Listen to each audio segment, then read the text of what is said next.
السلام علیکم ورحمۃ اللہ وبرکاتہ۔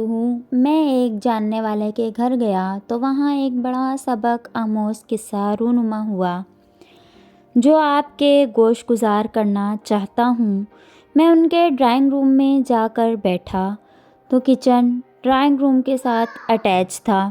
جس کی وجہ سے کچن میں ہونے والی گفتگو کو تھوڑا غور کرنے سے سنا جا سکتا تھا۔ دو خواتین گفتگو کر رہی تھیں، جس سے مجھے اندازہ ہوا کہ دونوں اس گھر کی دلہنیں ہیں۔ ان دونوں کی گفتگو نے مجھے ایک بہت بڑا سبق سکھایا۔ ایک خاتون دوسرے سے کہہ رہی تھی کہ تم پر کتنا ظلم ہوتا ہے، سارا دن تم سے گھر کے کام کرواتے رہتے ہیں، ہر کوئی تمہیں نوکر کی طرح سمجھتا ہے، شاید اس لیے کہ تم مڈل کلاس فیملی سے تعلق رکھتی ہو، اور مجھے دیکھو کہ گھر میں سارا دن رانیوں کی طرح راج کرتی ہوں،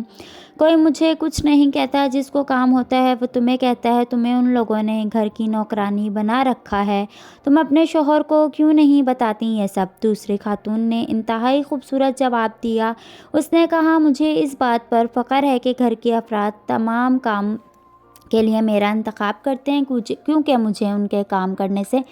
خوشی محسوس ہوتی ہے، اور جب میں اس گھر کے کاموں کو اپنا سمجھ کر کرتی ہوں تو مجھے تھکن محسوس نہیں ہوتی، اور جب میرا شوہر گھر آتا ہے تو وہ گھر کے ہر فرد سے میرے لیے تعریفی کلمات سنتا ہے تو مجھ سے خوش ہو جاتا ہے، اور میرے شوہر کے چہرے پر آنے والی وہ خوشی میرے دن بھر کی تھکن کو پل بھر میں ختم کر دیتی ہے،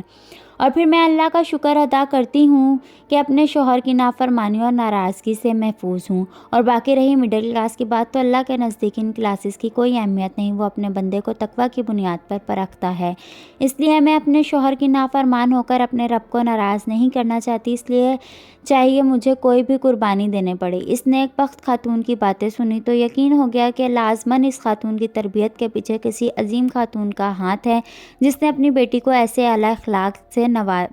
سکھایا۔ اللہ حافظ فرینڈ۔